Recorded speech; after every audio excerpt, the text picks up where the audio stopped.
Good morning, everyone. Welcome to One Concept Per Day portal. And today's concept that we are going to discuss is about linear motion and especially the basic kinematics.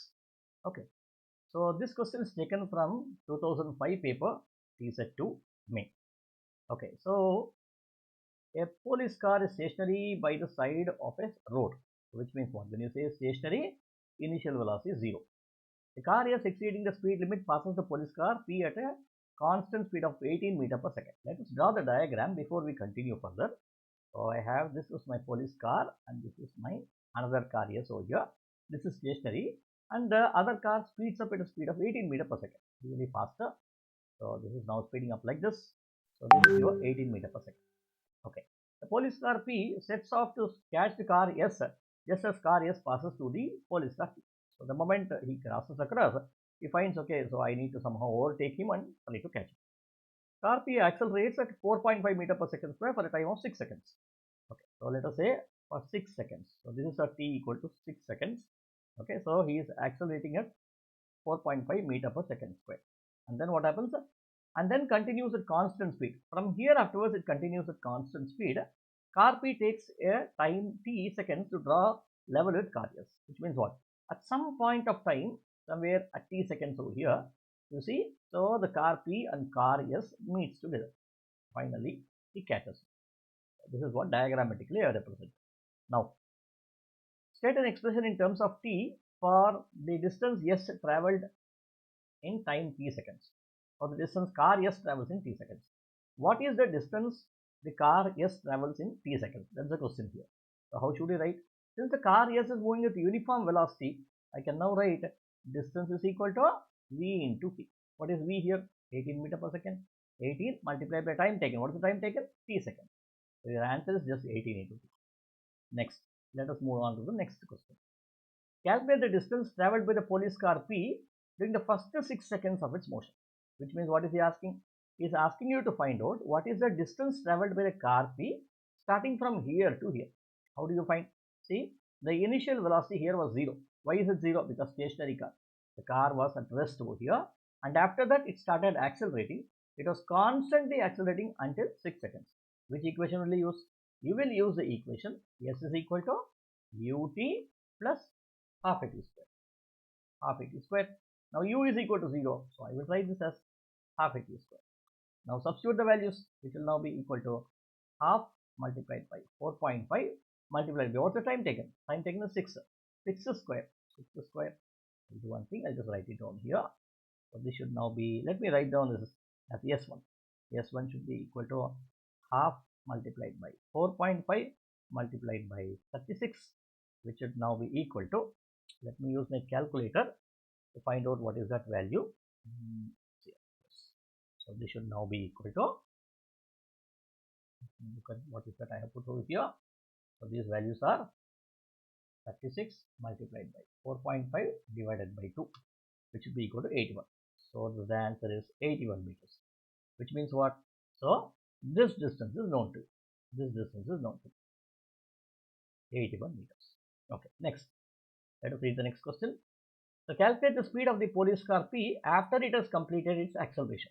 Now next question is, what is the speed of the car P when it reaches 6 seconds? So how do we write? Since it's uniform acceleration, so you can just use the equation v is equal to u plus at, right? So let us calculate this. I don't have space. Let me calculate here.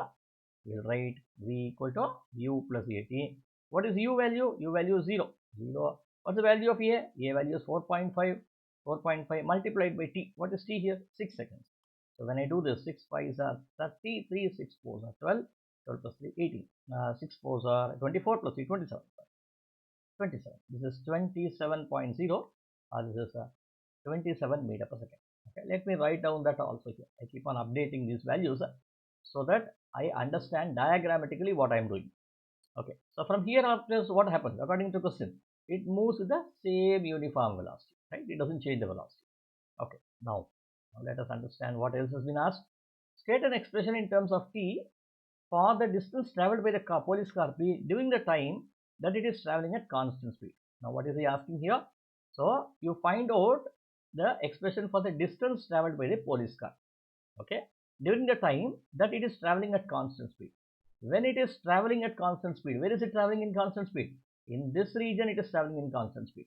You need to find out what is the expression for the distance traveled by the police car starting from here to here. So how do you do this? You will do this as equal to, so if this total time taken is t seconds and if this is taken 6 seconds, so you will find out this as the time taken. Okay, let us do it here.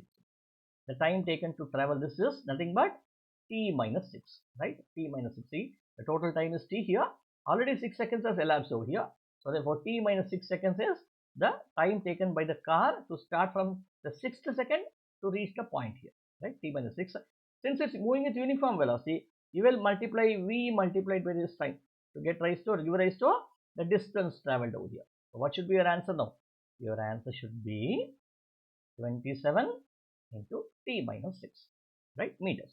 This is what we get. Okay, what is this now? This is your distance traveled by car P is nothing but 27 into t minus during t minus 6 seconds. Okay, it's not the total distance, it's only t minus 6 seconds. Now using your answers to A, determine the total time taken for the police car P to draw the level with car S. Now comes the final one. He's asking you what is the value of T over here. What is the total time taken by the car P to catch car S? So how do I do it now? See, if you look at this diagram, see, the purpose of drawing the diagram in physics is you can visualize things in a more easier way. Okay, instead of just thinking about what can happen, how does it do, and so on, writing down the equations, it's always good to visualize it using the diagrams. Now you see, car S has traveled from, let us say, A to B, okay, in a time t seconds. Car P has also traveled the same distance in a time t seconds over here. Okay, only thing is the way how they have traveled is different. Car S has traveled with uniform speed, but car P initially it accelerated, then it attained a higher speed, and then it was able to catch it. Right? See here, car S only traveled at 18 meter per second, but until here it moved faster, and at 27 meter per second. See, this velocity is higher, so it was able to catch it across. Now, what is the common here? The common thing is that distance traveled by S is equal to distance traveled by P. Let us take that one. So I will write it down here. I will write the clue that I have got here is distance traveled by S is equal to distance traveled by P. Now what is the distance traveled by S? Let us look at this once again. Distance traveled by S is nothing but 18 into T. See, we have got this here, right? So I will just take 18 into T here. I will just write it as 18 into T. This should be equal to, what is the distance traveled by P? Let us take up here. Distance traveled by P is this distance plus this distance over here. What is the distance traveled here? 81 meters. We already found out. And what is this distance here? This is 27 into T minus 6. We just now found out, right? So what is the total distance then? I should add this distance and this distance over here, right? So therefore, I can now write 81 plus 27 into T minus 6, right? If I solve this equation, I get the value of T. So how do I solve? Now let us expand this. 81 plus 27T minus 27 into 6. Okay, let us solve this. So this should now be 81 plus 27T minus, let us find out what is 27 into 6. 27 into 6 is equal to 162. 162. So if I solve this, this will become 81 minus 162 would be minus 81 plus 27T is what I get here. Now this 18T, if I push it that side, I get this as minus 81 plus 27T minus 18T. Okay, so when I do that, so I get this as minus 81 plus 90. So here there is nothing, so it becomes 0 over here.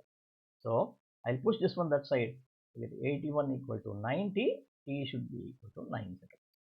Thus the answer here should be 9 seconds. Okay. So I think with this we have come to an end to this particular problem. We'll see the next problem in the next video. Thank you.